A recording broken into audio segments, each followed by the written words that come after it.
Hello, everyone, and welcome back to the Security Talk Down podcast. It's game week. I'm super excited, guys. Finally get to talk some football with you guys, get out all the content, finally dive into some games and not just talk about all these what ifs, what could happen, and what I personally think.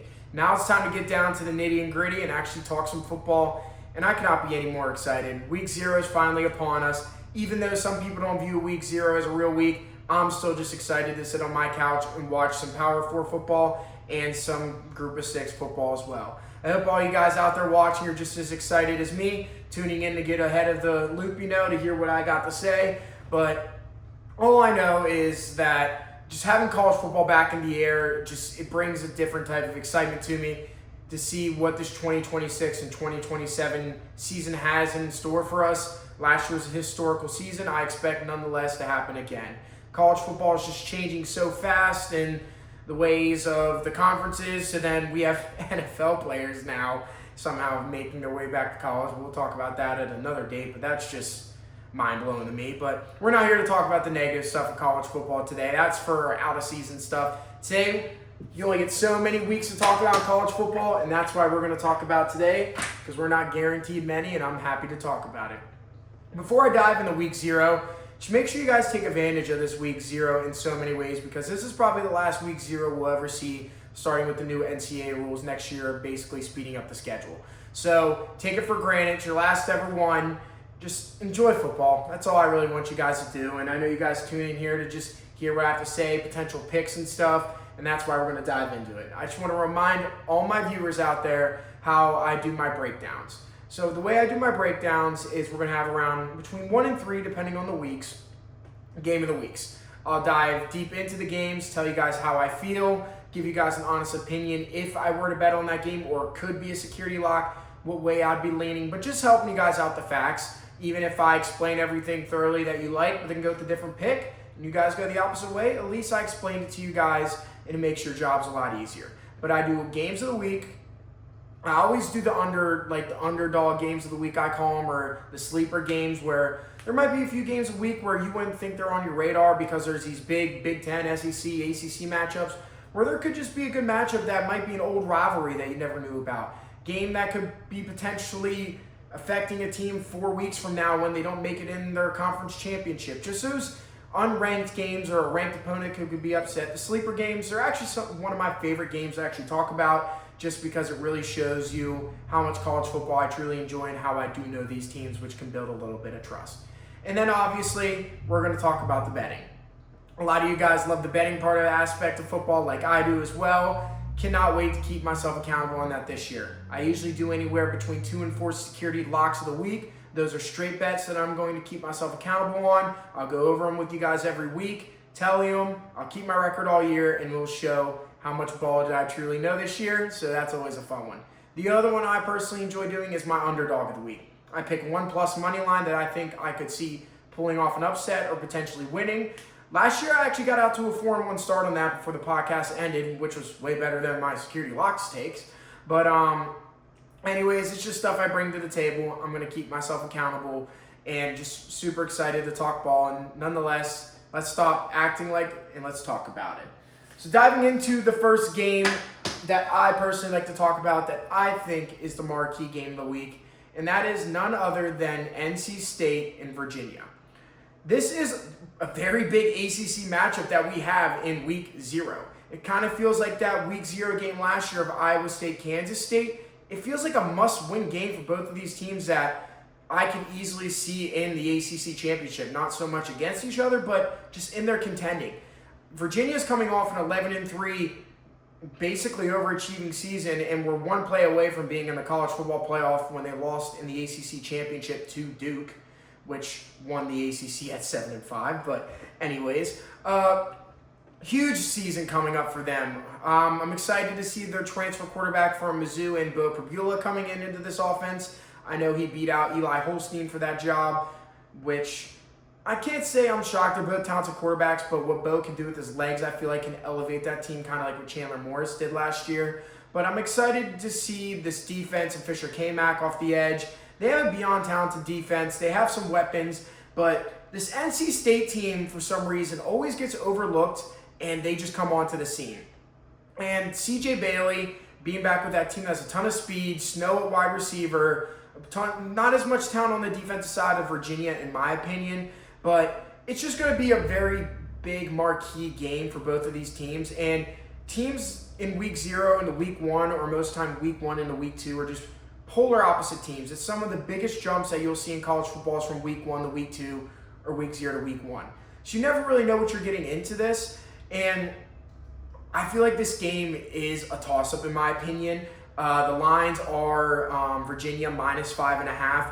And I've been kind of going back and forth with myself, CJ Bailey, a team that just always plays well with the situations that they kind of can be in. A Virginia team that just had an overachieving season but brought back a ton of talent with a transfer quarterback. So I went back and forth on this, but actually where I ended up landing, which might shock a lot of you guys, is I actually think that the pick here, for my opinion, is NC State plus 5.5. I think just it's a week 0 matchup, and points are hard to come by. It's either going to be way over that, or I think it's going to be in that range. The only thing that scares me about this game for NC State is I think Virginia dominates the trenches on both sides. So I could see this being a game where Virginia just runs and pounds the ball and then has a good defensive pass rush and makes this game miserable for NC State and CJ Bailey. But NC State just finds ways to win. And that's why I feel like giving them 5.5 points here is a lot. I even do think sprinkling on the money line at plus 180 is pretty good value. And that's why I'm leading in my next segment that I am actually taking NC State as my underdog of the week for all these matchups that we have.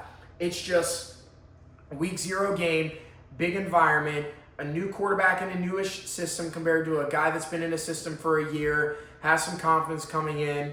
Virginia's never really been that team that's been chased. They've always been the chaser. So being in that flipped role, sometimes you see those teams that aren't used to being the chase, they don't really do well with it. But that's why I'm going to put my pick in at this week. Not a security lock though, let me make it clear. But I would take sprinkle on NC State with the points at plus 5.5, and they will be my underdog of the week at plus 180 money line odds. And one thing you guys will notice on the show, I'm not a really big over-under guy. I just think that with overs and unders, there's way more that needs to happen than a team just simply winning a ball game. There will be some lines that I'll talk about where I can't easily see an under hitting and I can't see an over hitting, but probably 90% of the time you will see me talking mostly points, or you will see me talking about money lines. But there is some good over-under lines that come out, but there's just so much what-ifs with that, and I personally don't like that. But moving into the other game of the week, which probably a lot of you guys thought would be my game of the week personally, is TCU in North Carolina. This is the Ireland game overseas. This game's going to be interesting. That's where I'm going to put it. Traveling overseas, week 0 game, time change. There's so much going into this. It's exactly what I talked about last year, how that game just didn't really feel like a college football game till the fourth quarter because these kids are still kind of getting used to playing football again. Then you're adding in time changes. It was a wet field last year. A bunch of crazy stuff, but these Ireland games are fun for me to watch. This TCU team, though, is impressive in my opinion. This team is talent all over the place, speed all over the place, to say the least. The biggest question mark I have with this team is Jaden Craig, which is going to be the starting quarterback this year for your TCU Horned Frogs. I think they have all the tools around him, but will he be able to facilitate the ball around? I have always been a big Sonny Dykes fan down there in TCU, even though I know him and Kurt Cignetti been kind of going at it over the Hoover situation, but nonetheless, I like TCU in this matchup, which leads me on to the flip side. North Carolina, they need to recover from a pretty embarrassing season. And if you guys remember how that embarrassing season started against TCU. That first drive last year, that TCU and that North Carolina game, not going to lie, that had me thinking that North Carolina was going to be an 8-9 win team. Gio Lopez going down the field like it's nothing. Bill Belichick, it just looked like prime North Carolina when Drake May was there, just mowing people down on some quick crossing routes. I was so excited. And then next thing you know, it was like, they're down 45 and that stadium is completely empty. It was one of the biggest excitement games I've seen in the beginning to then just absolutely dropping off. And I remember thinking last year that North Carolina, I think I had North Carolina +7. Yeah, let's not talk about that one. But I'm excited to see this North Carolina team, how they bounce back from all these problems right now. Their GM just got fired in Lombardi, Belichick, and all these rumors with who knows what with his very young girlfriend, but we're not going to get into that. We're going to stay on the football side. What I'm excited to see is Billy Edwards. Billy Edwards was a quarterback for 3 years at the University of Maryland, was a pretty good gunslinger while he was there. Transferred to Wisconsin, had his chance to be the guy for Luke Fickell, and unfortunately had a non-contact injury early in the season. That took him away from that. I do think that he can be a talented quarterback in this system, but it's just health issues could be, if it's like injury, staying healthy, could be an issue there, and just does he have the resources totally around him. But overall, there's just no way that you could take me off of TCU losing this game. They're not going to lose this game is what I'm trying to get at. I think TCU -7.5, which that is the line.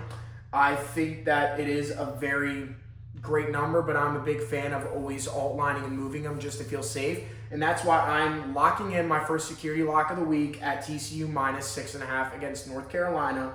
And if you really want to watch this game and get into it, some of you guys that love betting stuff out there, I do think as well the over 47.5 is very possible as well if this game gets out to the start. I think these overseas games, I hate touching the over-under line because it's either going to be out to a quick start or there's going to be no scoring. But that's I think I was rolling a dice, but there's one that I don't think you need to roll the dice on, and that is TCU -6.5 for a security lock of the week. Those are my two biggest games in the opinion this week. Obviously, they are the two Power 4 matchups. One a little more I'm excited than the other one, which would be that Virginia and NC State game. But the two other games I do want to talk about, in my opinion, which would be called those sleeper games that a lot of you guys probably in a normal week wouldn't really care about, but this smaller slate, you guys know games I am talking about. The two games I'd like to talk about is Jacksonville State versus North Dakota State and Sacramento State versus Eastern Michigan. The reason I bring these up is because two out of those four teams I've named there are actually playing their first ever FBS football game in North Dakota State and Sacramento State. And the craziest part is one of the matchups is actually a conference matchup, and believe it or not, it is the California team going the whole way over to the team in Michigan. Yes, Sacramento State is in the MAC now, and that is considered a MAC matchup. Blows my mind, but I'm just excited to see their first introduction into FBS. The Fargo Dome finally getting its first taste of FBS football. If I'm correct on that, I'm pretty sure they go to the Fargo Dome. If I'm wrong, I'm sorry. Boost security locks. But anyways, I'm excited to just see these teams have that FBS moment. And the reason I want to talk about this is because I actually think North Dakota State will not only come out and play in their first FBS game, but I actually like them to win their ever first FBS game against a Jacksonville State team. I do think the line being -7 is pretty generous. Once again, this is not a security lock, but I do think North Dakota State -7 is a great line here. Just first game in there, they're just a rich tradition history team that has came up and almost beat some Power 4 teams. So I think, in my opinion, that they can take care of a team like Jacksonville State, who has also been very overachieving recently too. So do not sleep on those Gamecocks as well. Other game, on the other hand, I think Sacramento State is miles behind of what North Dakota State was at the FCS level, jumping up to the FBS level. I see this more as a money grab move for Sac State. Over the years, they will grow because they do have a lot of resources and funds. But right now, they're just not nearly up to speed, in my opinion. This game, first game really taking a big travel for, say, a lot of these FCS schools are usually used to teams coming to them of a lower FCS school, like a team in the Pioneer League or a Division II school. They're not used to actually going over and kind of playing a team that's been in the FBS for a long time, and a team in Eastern Michigan that's not always the best team in the MAC, but they're not also a bottom tier MAC team either. And that's why I think here I will log my second security locks pick of the week in Eastern Michigan -9.5. There's just a lot working against Sacramento State, flying to Michigan, Eastern Michigan, playing in the factory on the gray turf. First ever FBS game. The speed will be different. Eastern Michigan is just a team that's going to want to be hungry to win this first game and show them to the FBS. That's why I'm going to log my second security lock of the week on Eastern Michigan minus 9.5. With that all being said, I just wanted to touch on some of those small sleeper games in my opinion, but I cannot stop talking about this week if I don't touch on every single Power 4 team playing this week. I did leave 3 Power 4 teams out that are playing this week. We do have USC playing San Jose State, and I think their line is minus 38.5. Yep, I'm correct, minus 38.5. Florida State's playing this weekend as well, against New Mexico State. I usually try to stay away from these big lines. Florida State is also minus 31.5. I tend to stay away from them. There's really, in my opinion, no reward for the risk. They're teams that should take care of business, but also at the same time, it is their first game out. It's hard for a team, even if they're playing a little less a superior team, it's still your first game out. And sorry, actually, USC's not playing San Jose State, they're playing Fresno State. I just thought of that, I'm so sorry. But just a lot to expect in the first week. If anything, you just don't know how those games go, and sometimes in these situations, I actually do like taking the points when it's as big as plus 38 for a team that's Fresno State's getting disrespected a little bit, and New Mexico State against Florida State. That's just, it's so close, I don't like touching those lines. But for the other Power 4 team I haven't talked about on the other hand, in Stanford, they're playing against Hawaii again this week 0, and that game, Hawaii actually won last year. And I wouldn't be shocked if they keep it close and win it again. Stanford's going through this coaching change, trying to get stuff caught up. Andrew Luck's there trying to help out this team. I'm not touching this game betting whatsoever, but I feel like Hawaii plus 5.5 is not a terrible bet either, if I'm being completely honest. This game was so tight last year, but then I think back to the game where Stanford had multiple times to win this game, and they just found a way to, they almost lost it for themselves. Hawaii really didn't beat them. Stanford beat themselves. But do I also see a Power 4 team losing to a Group of 6 team twice, losing the series? It's hard to believe because there's just such a big difference between Group of 6 and Power 4. But Stanford's one of the bottom of the barrel Power 4 teams right now. But with all that said, I hope Stanford would have the resources to at least win this game, but it's also hard to take their points at minus 5.5, but we shall see. The last game of the week I want to talk about, which in my opinion is another big sleeper game that if this game was last year or even the year before, I think this game would have a lot more attention, but it still has enough grab just because of what this team has done in the past, but now it's a little different. That is actually Memphis at UNLV. This is a sleeper Group of 6 games. You have a team, in my opinion, that should win the Mountain West against a team that was just dominating the American for a while and still plans to at least be relevant and in there. I want to touch on this game a little more just because it's a nighttime game. It gives that late Pac-12 after dark feeling, a 10 o'clock start game out in Vegas. And UNLV just seems to be a factory of the misfit kids is what I'm calling them.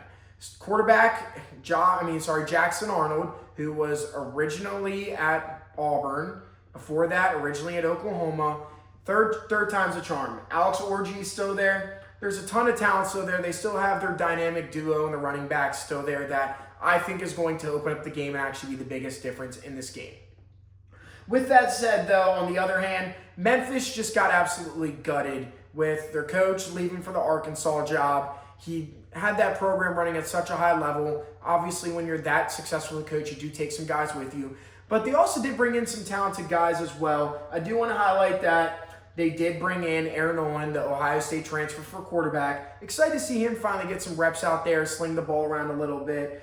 And Memphis just has that culture. I know the coach probably took the culture with him, but they still just have that, name. I want to see if they live up to it. But at the end of the day, this UNLV team, I think, just cannot have what happened last year to them in week 0 where they looked super sloppy against an FCS school in Idaho State.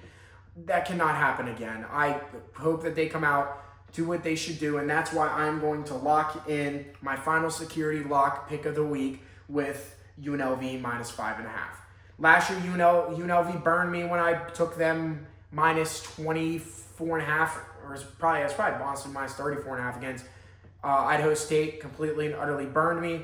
This year, I'm going to do it again, so let's see if falling for the propaganda again or biting at the hook, but I just think that this team under Dan Mullen is going to be ready to go with a quarterback like Jackson Arnold, two-headed running backs, defense is returning a lot of talent. I'm super excited to see this game going on. But with that said, small slate this week. I told you guys I want to try to keep these episodes a little shorter now. We're about to get into the mode where I'm going to actually be posting on Tuesdays and Thursdays. Tuesdays being the recap of the week before. Thursdays being the week that we're going into. I will still post next Wednesday only once because you don't need much time to review this week 0. So probably we'll touch on it quick, but there's a lot to talk about in week 1. So one more week with this once a week, and then we're truly diving into those 2 videos a week, leaving time for both if you guys want to listen to them. But hey, going over them again, security locks of the week. We do have TCU minus 6.5. We have Eastern Michigan minus 9.5. And we have none other than UNLV minus 5.5. Those are my 3 security locks of the week. My underdog of the week is NC State Moneyline at plus 180 against UVA, Virginia.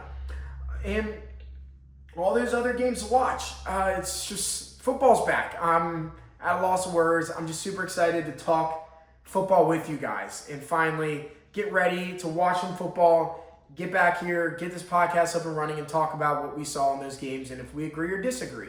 But besides that, thank you so much for tuning in. Enjoy the last ever week 0. Please do not take it for granted.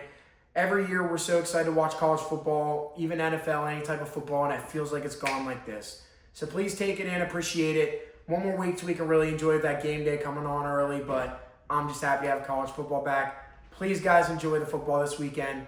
Leave a like, leave a comment. Let me hear what some of the betting you guys are thinking of. Just shoot me a text, anything. Once again, thank you guys so much for watching. Peace out.